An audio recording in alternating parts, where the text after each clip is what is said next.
Assalamualaikum dan salam sejahtera. Hari ini kita akan belajar tentang sistem ekonomi.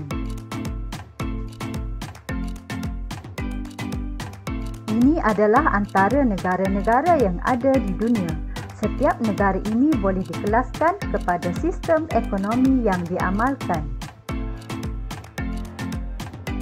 Ini adalah bab 1 tingkatan 4, pengenalan kepada ekonomi. Di bawah subtopik 1.2.3 sistem ekonomi.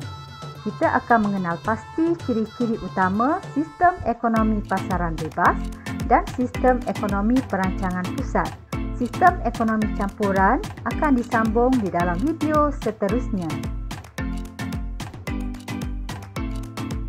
Terdapat 3 sistem ekonomi yang utama, iaitu sistem ekonomi pasaran bebas, sistem ekonomi perancangan pusat dan sistem ekonomi campuran.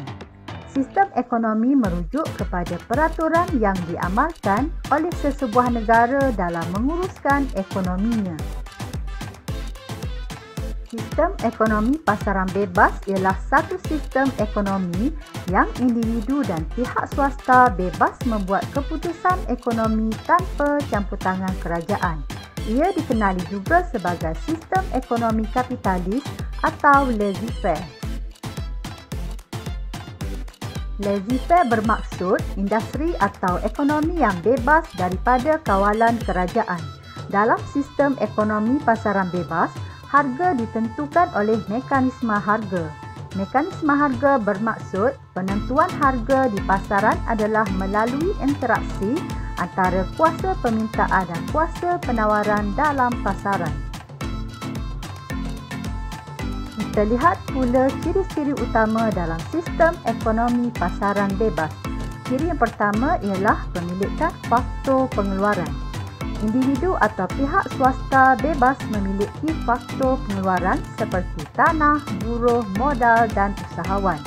Individu dan pihak swasta juga bebas mengguna dan mengubah pemilikan faktor pengeluaran untuk memenuhi utiliti dan matlamat pengeluaran. Pihak kerajaan tidak campur tangan dalam sistem ekonomi, tetapi menetapkan undang-undang dan peraturan yang perlu diikuti oleh individu dan pihak swasta. Ciri yang kedua ialah penentu kehendak. Pengguna dan pihak pengeluar berhak dalam membuat keputusan ekonomi untuk menyelesaikan masalah asas ekonomi seperti apa yang hendak dikeluarkan, berapa hendak dikeluarkan, bagaimana hendak dikeluarkan dan untuk siapa dikeluarkan. Pengguna mempunyai kebebasan memilih kerana mereka mempunyai kuasa beli atau kemampuan untuk membeli barang dan perkhidmatan. Pengeluar bebas memperuntukkan faktor pengeluaran dan bersaing dalam mengeluarkan barangan untuk memperoleh keuntungan yang maksimum. Ciri yang ketiga, pembuat pilihan. Individu bebas dalam membuat pilihan terhadap barangan yang ingin dibeli untuk memaksimumkan kepuasan dan jenis pekerjaan yang ingin diceburi. Pengeluar bebas dalam pemilikan dan penggunaan faktor pengeluaran untuk mengeluarkan barangan yang memaksimumkan keuntungan. Pengeluar atau pihak firma juga bebas memilih teknik pengeluaran yang paling cekap, sama ada intensif modal atau intensif buruh dalam pengeluaran untuk meminimumkan kos pengeluaran. Ciri seterusnya ialah penentuan harga. Harga barangan ditentukan oleh mekanisme harga. Pengeluar bebas bersaing di dalam sistem ekonomi pasaran bebas untuk memperolehi keuntungan yang maksimum. Contoh negara yang mengamalkan sistem ekonomi pasaran bebas ialah Amerika Syarikat dan Hong Kong. Sistem ekonomi yang kedua ialah sistem ekonomi perancangan pusat, iaitu satu sistem ekonomi yang kerajaan atau badan perancangan pusat berkuasa penuh dalam segala aktiviti ekonomi dan membuat keputusan ekonomi. Ia dikenali juga sebagai sistem ekonomi sosialis atau komunis. Kita lihat pula ciri-ciri utama dalam sistem ekonomi perancangan pusat. Ciri yang pertama ialah pemilikan faktor pengeluaran.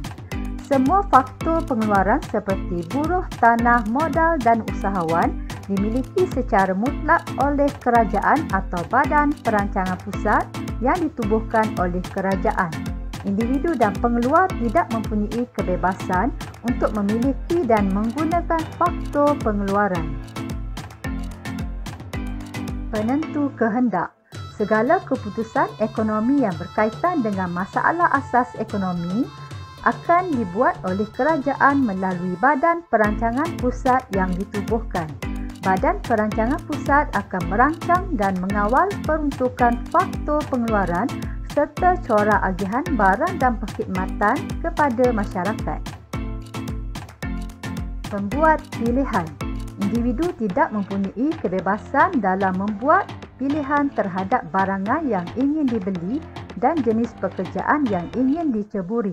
Pengeluar juga tidak mempunyai kebebasan dalam pemilikan dan penggunaan faktor pengeluaran untuk mengeluarkan barangan. Penggunaan faktor pengeluaran ditetapkan oleh Badan Perancangan Pusat. Ciri seterusnya ialah penentuan harga. Harga barangan ditentukan oleh kerajaan.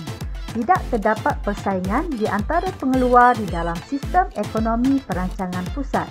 Motif pengeluaran oleh kerajaan adalah untuk memaksimumkan kebajikan rakyat. Contoh negara yang mengamalkan sistem ekonomi perancangan pusat ialah Cuba dan Korea Utara. Seterusnya kita lihat pula kelebihan dan kelemahan sistem ekonomi pasaran bebas dan sistem ekonomi perancangan pusat. Kelebihan sistem ekonomi pasaran bebas.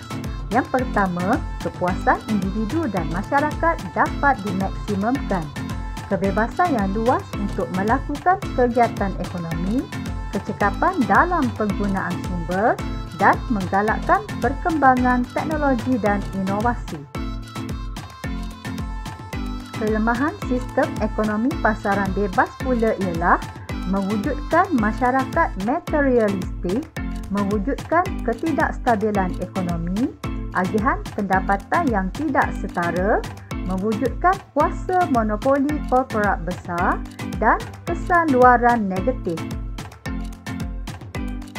Kita lihat pula kelebihan sistem ekonomi perancangan pusat. Agihan pendapatan yang seimbang, barang awam dan kebajikan masyarakat diutamakan, peruntukan sumber ke arah kebajikan rakyat dan pengeluaran secara berskala besar. Seterusnya, kelemahan sistem ekonomi perancangan pusat. Pilihan individu terhad, kurang motivasi dan insentif bekerja kuat, keusahawanan individu terhad dan risiko kesilapan dalam membuat keputusan. Sekarang kita lihat soalan yang berkaitan dengan sistem ekonomi pasaran bebas dan sistem ekonomi perancangan pusat. Soalan pertama, pernyataan manakah yang menerangkan ciri sistem ekonomi perancangan pusat? Jawapan A adalah tidak benar kerana untung yang maksimum diutamakan adalah ciri di dalam sistem ekonomi pasaran bebas. Jawapan B juga salah kerana harga ditentukan oleh kuasa pasaran adalah tentang sistem ekonomi pasaran bebas. Jawapan D, firma bebas membuat pilihan tetapi dikawal oleh kerajaan. Ini adalah sistem ekonomi campuran. Jadi jawapannya ialah C, kebajikan masyarakat dititik beratkan. Soalan 2. Maklumat di bawah berkaitan dengan satu sistem ekonomi. W ialah sistem ekonomi yang diamalkan oleh negara Hong Kong. Pilih kelebihan sistem ekonomi W di atas. Kita telah belajar tadi bahawa negara Hong Kong mengamalkan sistem ekonomi pasaran bebas. Jawapan A, C dan D adalah tidak benar kerana ia adalah mengenai sistem ekonomi perancangan pusat. Jadi jawapan untuk ini ialah D, iaitu menggalakkan inovasi dan teknologi. Soalan 3. Antara berikut, yang manakah merupakan kelebihan sistem ekonomi perancangan pusat? Jawapan 2 dan 3 tidak benar kerana ia berkenaan dengan sistem ekonomi pasaran bebas.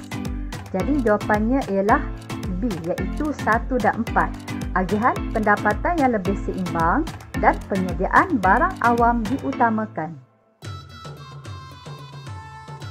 Soalan 4. Rajah di bawah berkaitan dengan ciri sistem ekonomi sebuah negara. Apakah yang diwakili oleh tanda Q di atas? Kita perhatikan daripada ciri yang diberi, kebajikan masyarakat diutamakan, sumber ekonomi adalah milik mutlak kerajaan. Ini adalah berkenaan dengan sistem ekonomi perancangan pusat. Jadi kita lihat A, B dan C adalah salah kerana ia adalah mengenai sistem ekonomi pasaran bebas. Jawapannya ialah D. Keputusan ekonomi dibuat oleh Badan Perancangan Pusat. Soalan terakhir. Apakah kelebihan sistem ekonomi perancangan pusat berbanding dengan sistem ekonomi pasaran bebas? Jawapan 2 dan 3 adalah tidak benar kerana ia adalah kelebihan sistem ekonomi pasaran bebas. Jadi jawapannya ialah B, 1 dan 4. Kelebihan sistem ekonomi perancangan pusat berbanding sistem ekonomi pasaran bebas ialah kebajikan rakyat terjamin dan kegiatan ekonomi dikawal melalui undang-undang. Sekian sahaja untuk kali ini. Terima kasih kepada semua yang menonton. Kita jumpa lagi di dalam video seterusnya. Assalamualaikum.